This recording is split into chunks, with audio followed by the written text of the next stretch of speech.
In this episode of the Weekly Hustle, episode number 8, we dive into how I got to $700 per month in AdSense. So if you are wondering, hey, should you start a YouTube channel? How do I monetize a YouTube channel? How do I create viral content? This podcast is for you because we're going to be breaking down everything that I've done to put you guys in a better state as well. And by the end of this video, my goal is for you to be able to start your YouTube channel because it's changed my life. I know it could change yours. And in this video, I'm going to give you the 3 hacks that I wish I had that would have got me here a lot sooner. Stay tuned. Hey, welcome back. It is your boy, Kevin Yee, the Farm D, Kevin the Refugee, whatever you want to call me. Got a lot of names as well. So it was really interesting. This week, I was just trying to think, what do I really want to talk about? And recently, I hit this major milestone of hitting $700 in AdSense per month. And what that's allowed me to do is hire on my editor, create even more viral content, and do some daily content as well. So if you're seeing things like, hey, Freestyle Fire Journal, you're seeing Weekly Hustle, you're seeing these pharmacy videos, it's really big kudos to my editor right here. I really love the guy. He's been doing really great work, and we're only going to continue to grow this channel more and more and more. Now, if you are new to the Weekly Hustle, this is essentially my podcast, basically where I kind of give you the behind the scenes of the refugee hustle. We really break down the people, processes, and tools of not only being good, but being great. And really on this podcast, we focus on the art and science of something like Kaizen. Now, you might be asking yourself, hey, what is the refugee hustle, right? It's a cool name, but what is it? And really at the end of the day, what refugee hustle is just supporting fellow hustlers in their quest for success through the art and science of Kaizen. If you're new to this concept of Kaizen, it's pretty much this Japanese philosophy of continuous improvement. Toyota embodies this. A lot of Japanese things embody this. I like to think of like Jiro's dreams of sushi. Maybe on day 1, he really sucked at making his nigiri, but over the process of time, there's refinement and there's no end in sight. And what you learn to do through this art of Kaizen this is where you get true fulfillment. It's not the end goal, right? This is like the number one thing I always talk about is like, I didn't feel fulfilled when I was in pharmacy, when I was a pharmacist, but I definitely enjoyed most of the process of getting to that journey of being a pharmacist and staying with business as well. I enjoyed the process of learning about marketing and applying these marketing concepts. But, when you get to a goal, you always want to move further as well. Also, on this podcast, I talk about a lot of things like health, wealth, and relationships. And like I said, the big 3: people, processes, and tools or resources as well. Now, if you're wondering why I'm looking down to, it's because I actually have the notes written out. But, essentially why I wanted to shoot today's video is because I recently hit a huge milestone in terms of my YouTube channel. And it made me really think about, hey, how did I get here? Because so often we forget, we get lost in the process. We get so caught up that we forget to appreciate these mini milestones. And for me, $700 per month is freaking crazy. That's how much, I'm not saying how much people make on rental properties, but to think that I'm growing this without too much maintenance. I have to do videos, but honestly, it would just dip a little bit if I didn't keep on doing videos as well. But it's over the course of time. And obviously I've generated a lot more on this channel too, but I wanted to give you the insight of how this YouTube channel has grown. And at the current moment, I'm at 11.8 subscribers. I don't have a large subscriber base, but I've been able to generate at least I would say a good 20 to 30,000 on this channel as well through affiliates, and then also through AdSense more recently as well. In this video, I'm going to be talking about the 3 parts. I'm going to be talking about how to start a YouTube channel, how to monetize a YouTube channel, and how to create viral content for your YouTube channel as well. And these are pretty much the 3 hacks that I wish I had to speed through my process. In the past, I've invested into a lot of different programs. I've invested into Sunny Leonard Doozy's program, YouTube for Bosses. I've invested into Tech Leads. I've invested into Dan Locks. Honestly, Dan Locks was just right? But each one of those programs really helped kind of develop. I've even done Jump Cut. So I really do take something like YouTube very seriously as well more recently, because I noticed like, hey, it's something that I really enjoy. I just love talking, teaching, and connecting, most importantly, with people. And I think that's the number one thing, connection. Anyways, so let's go over the first topic. How do you actually start something like a YouTube channel? Now, believe it or not, one of the questions I always get is how to start a YouTube channel. Maybe you that's listening to this, maybe we met on Zoom and we met online and you've asked me, how do I start a YouTube channel? And usually what I like to do is start off with the why, right? Why exactly do you want something like a YouTube channel? For myself, when I first started, I always wanted to be like a YouTube, I don't know, not star or celebrity, but I thought it was really cool to gain this really cool fandom. And I think that's the first thing, right? Kind of feeds the ego at first, like having such a large like subscriber base, but really at the end of the day, subscribers don't really mean that much. I mean, in terms of monetization, I've monetized my channel. I have a pretty good monetizable brand for the size of my channel, right? That's why when it comes to subs, I mean, subs are kind of important, I guess, but it's not the end all be all. Creating really kick-ass content is the most important thing for me more recently, right? So ask yourself why. And for my why, one of the things I just love is just like, I love teaching things. I love exploring things. I love talking about what I do. And I love just documenting a part of my life. I think one of the most refreshing parts is being able to take a vlog and look back at it 5 years later and capture that moment, because you can never get those moments. Like, for example, my father passed away like in end of 2017, but that was also maybe August or whatever. We're on a cruise, and I vlogged my last vacation with my dad. You can't go back in time and do that as well. Now, of course, there's monetary reasons too, where it's kind of like, okay, it's remote, it's scalable, and the most important thing is like really the connection aspect. I get to connect with so many like minds. YouTube actually helped land me my first client in terms of high ticket sales, and people get to know me, right? My brand, my personality as well. And even though they might not watch my daily content, like I plant that seed of relationships and it's there forever. So it's really cool. Maybe you guys have been watching for a long time. If you have, just shoot down in comments, be like, yo, OG fan or something like that. I don't know. I would love to kind of hear how you kind of initially found out about me as well. But there's that. And maybe you're lost. Maybe you think, I need to find a niche and all that. Well, before you do that, one exercise I really love to do, I actually have an article on Refugee Hustle about Ikigai.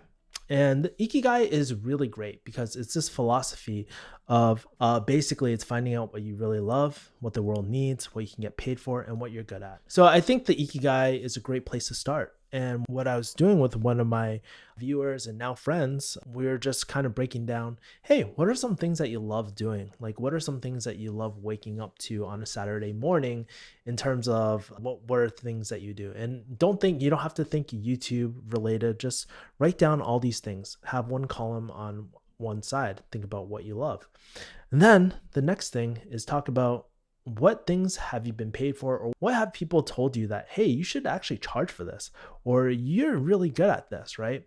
You should start up a business on this. What are some things that you've been paid for in the past, right? As well. So there's another column with that. And now we can always dive into what you're good at as well, right? In terms of what are some skills that you've built over the years? What are some of the strengths that you have? What are the things that your friends that you think that you're really good at, maybe through school experience? Write down all the experiences that you have as well. It's really important, right? And then finally, figure out, what do you think the world needs more of? In my friend's example, we were talking about dating. She was actually LGBT and all the other things after that. Sorry, I just lose track of all of it. But one of the key things that was she's saying that there's no real guidance for dating in the LGBT world, right?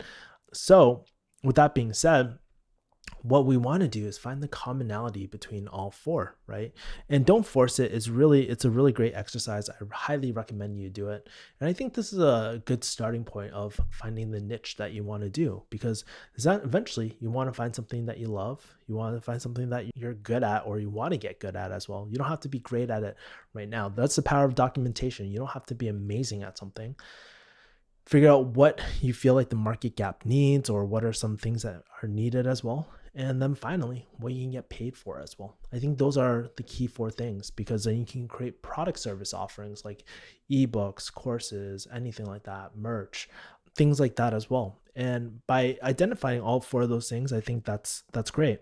And once you identify a particular topic or niche, something that you would think that is counterintuitive is to see the competition out there, or not competition, but who are the people who are already doing this in the industry, right? For example, if I was going to do LGBT type of dating coach and stuff, I would want to see, hey, what kind of topics are people curious about dating just in general, right? And how can I speak to my target niche? So you can identify who you're talking to and all that as well. And it's hard. This process is not easy. And having someone like a brand strategist, like my friend Cynthia Sandoval, she's really great. She helped me kind of identify the core theme for my audiences, like this concept of Kaizen. Chances are, if you're watching this video, you probably wouldn't say the word Kaizen, but or you probably wouldn't call me the Kaizen king, right? But one of the things that you probably are thinking is that you have hit a certain level of success in your life already, right? You know that if you continue the route that you're going to, you're either going to get burnt out or stay stagnant, and that's the worst feeling. Chances are, if you're watching this video, you want to have some sort of growth as well, right? You want to be better than what you're at right now. And you're looking for that right vehicle for that level of mastery, so that's something that you can wake up to every single day. Your goal probably isn't just to retire, be lazy on a beach, but to find fulfillment within, right? Is this you? If that is, let me know. But you want to get to that point where you know your audience exactly. And typically what's very interesting is a place that you can start from, what I hear is, start with a younger version of yourself. What are some of the things that you wish you learned as well, or that you knew? And that's a really great way to fill out what the world needs as well, right? Starting where you were when you were younger as well. All right. So that's a good idea. And then what I like to do from there is, like, after I identify a few top channels, few channel names, write them down, and then periodically go to them, see what kind of content they're creating. But more importantly, what you want to do is go into the video section and then organize by most popular and see what the top topics are, right? And just write them down. Don't worry about making them your own. Just write them down. Just start collecting with the URL link. I usually use something like an Airtable or something like that just to collect that data. And I think that will help you create topics. So for example, if we're talking about the dating world and we're talking about, God, you guys are going to hate me for bringing this up, but let's say the pickup world, right? And it's like how to approach girls on the street. Well, one of the topics that, if you're focusing on LGBT, is like, okay, how to pick up girls as a lesbian, right? That would be very interesting. Or even take one step back and you might talk about, hey, how do I determine if someone's straight or not, right? I think that's a really great idea. And that's something that you could talk about as well, right? So you're creating how-tos or adding some sort of knowledge into an existing arena. And like for myself, right, I didn't really know what I wanted to talk about because I honestly had very low self-confidence. I didn't really know what I was good at. So I talked about the only thing I knew that I've been doing for the last 12 years is pharmacy. Could I start an investing channel? Absolutely. Probably should have started with the investing channel before, like, rather than pharmacy. But it is what it is. And I thought it was a really great way, and just connected me to so many people that way as well. So that's how you go about starting a YouTube channel. What I like to do is, just to recap, do the Ikigai exercise. Write down each of those columns, just list it out, find commonalities between all of them, and anything that is common, just highlight it. And then chances are that is probably your Ikigai. Find the one common thing. And then after you highlight all those things, pick one, and then look at other channels who are doing very similar things, popular channels as well. You can search by popularity of channel, and then identify the top 100, top 10 videos, and bam, you got your list of videos right there that you can adapt. You can copy the title and then put your own spin to it. I think you will be pretty happy with it as well. Okay. So that's the first part, how to start a YouTube channel. And then all the stuff is logistics. You can figure that out. Now, the second thing is, you're probably wondering, how do you monetize something like a YouTube channel? Now, in terms of monetization, there's a few ways, and you really have to get to a certain point where You just want to create kick-ass content from the beginning, right? I think that's the first skill. But once you get good and you start getting a sense of what makes a great channel and stuff, I would say probably one of the easiest ways to monetize your channel is something through an affiliate model. If you're unaware about affiliates, I'll do a quick one right now. Hey guys, if you are interested in journaling with me, make sure to go to refugeehustle.com/journal, pick up your one question a day journal as well. That's the example of affiliate, right? And basically for every sale, I would get a piece of it. So I've done it. You can work on something like Amazon.com and refer sales out that way. You can go to bnh.com if you do photo gear and get affiliates that way, or you can work directly with companies. I've done both. Obviously, higher percentage when you are working with these companies directly. One of the major affiliates I had in the past was actually Dan Locke. Surprisingly, he had a really great affiliate program, and I made a lot of commissions through that. I've also made commissions through, like, obviously the books, but more importantly the OmniRazor video. Been doing really well for that. And there you can contact the company directly as well. And then obviously there's AdSense, and AdSense is a harder one because it goes into a little bit more detail.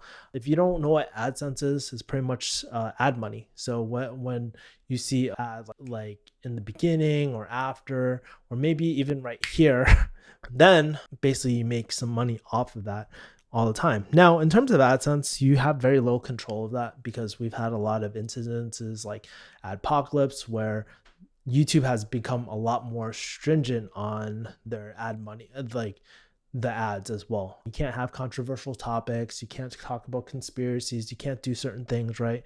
And also with the new rules, in the past, you would have to try to hit that 10-minute mark and to get those mid-roll ads. So like in the middle of a video, when you wanted to, in the middle of video, if you wanted to put an ad, you need to hit that 10-minute mark. But at the moment, at the time of this recording, it's about 8 minutes as well. So that will significantly boost your AdSense as well.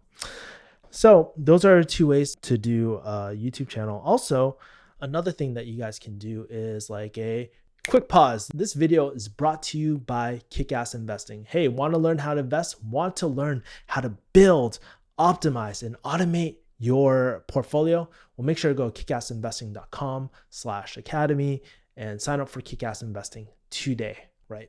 That's an example of a brand deal, right? Like, well, Kick-Ass Investing is mine, but if I were to do an outside source, that's what I would do. And typically it's like a one-time fee that they pay you. And to be honest, I'm not super familiar with that. I have friends like obviously the people at JK, they do a lot of brand deals. But for myself, I prefer affiliate because I prefer the long-term relationship. And I like that value add, like, hey, if I benefit, you benefit. But obviously people like my friends, and even in Tech Lead's course, he talks about, hey, there's a lot of power in brand deals. So you should really take advantage of them. So it's pretty much like paid sponsorship as well. All right. But I would tell you this, the most important thing about monetizing a channel, just focus on creating kick-ass channel, just relating to your audience. Because if you sell out, especially very early, it feels very different and you'll lose that authenticity. I think that's the number one thing, guys, like in terms of YouTube, is just making sure that you remain authentic, you remain yourself. And I know be yourself sounds fucking hippie as shit, but it's true. You want to be yourself. You don't want to break rapport with your audience. You're again trying to attract people like your younger self, or attract people that you want to help, that you can help as well. So that's really important too. And you're forming a connection as well.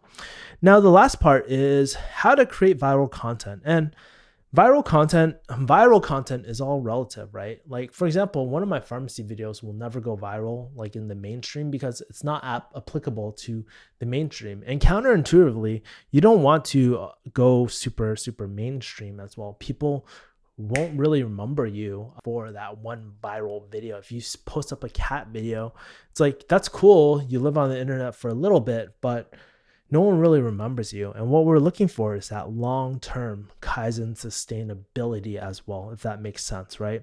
Meaning you want people to look at you as a voice in the community or advocate in the community. For example, if I post anything on pharmacy, people listen to me. Now, am I the most qualified on pharmacy? I mean, I have experience, right? I have a lot of solid experience, but I wouldn't call myself a super expert, right? But I know enough to speak intelligently about it and where people trust my opinion, because I just try to keep things 100 and just try to keep things real on it as well. But if you're looking to create viral content, one strategy that's worked really well that I learned from my boy Peter. He owns BVC Co. So go check him out. He also has a channel called Broke the Habit, which is really great. So huge shout out to him. So what he's kind of taught me is type in a keyword term and stuff. And there's SEO and all that. I don't want to go into SEO, but really go into YouTube and just type in something. So the key thing is to go into YouTube, search up a keyword or a phrase that most people would search, and take a look at the subscriber base to the actual views. If the views is higher than the subscriber base, then chances are that's a pretty good video, because basically YouTube is kind of pushing it out. It's recommending it. It's saying it's really solid content, right? Although we can disagree with the algorithm what solid content is, but there's that. So that's a really great way to kind of see the market, see what's hot, what's not as well. And what you want to do is kind of keep that URL, keep the title, and just take a look at how you can put your own spin and make that video better. That's from a very high level as well. Now, there's two tools I use for this. I use something called TubeBuddy, and I also use something called vidIQ. Both affiliate links will be below if you want to support my channel. We really appreciate it, y'all. But basically, it helps you kind of create more viral content, right, by teaching as well. Now, there's that type of content, but there's also internal content too. So if you're wondering why I do things like Freestyle Fire Journal, it's to build the long-term game so people can get to know me a little bit better. My pharmacy videos like, hey, don't do pharmacy, this is why, right? That's meant to kind of be a very outcast, like Outcast. I love Outcast, by the way, Andre 3000. But it's meant to kind of throw that net out so you can get more people into your ecosystem. And then there's like engagement content, which helps people stay in your ecosystem as well and builds those long-term trust, long-term relationships with people too. So there's that. Now that you kind of understand like kind of like the basic process, this strategy can easily get you to 100 subscribers. This strategy can easily get you to 1,000 subscribers. Believe it or not, I'm actually growing another channel specifically focused on investing. I'm going to be posting on it very soon again, but you guys can check that out. And I've grown that very organically to, I only have 6 videos. I have 200 subscribers on it. I haven't posted in 6 months and it's still growing. And so I'm going to keep on posting content. But the thing is, this works time and time again. What you need to focus on is just executing, because you'll learn a lot more. Now, if you made it this far and you still want to start a YouTube channel and whatnot, and you're just like, I need more help, what I would love for you to do is kind of fill up this form. It just helps me understand, hey, if I were to create more YouTube content, or if I were to create a program or course, what are your biggest questions about YouTube? I would love to kind of hear from you and just help you out along this journey. That's pretty much it. All right. And before you go, I would love to ask you, have you started a YouTube channel? What's stopping you? What are some of your goals of starting a YouTube channel? Just comment below and make sure to also join my newsletter. You can join at refugeehustle.com/join. I promise I'm going to be a little bit better in terms of engagement back and forth. There's periods where I just get so burnt out from writing and stuff, and that happens. I just know that's just my natural habit, right? But what I want to do is just have a one-on-one more connection with you. You guys can ask me questions if you're in my subscriber base. And yeah, that's pretty much it. Also, make sure to like, comment, subscribe to this video. And yeah, and if you haven't already, check out my other weekly hustle videos. Well, that's pretty much it, guys. Make sure to hit the bell so you can stay tuned for other future videos of the weekly hustle. And I will talk to you then. All right, take care. Have a great day. Peace.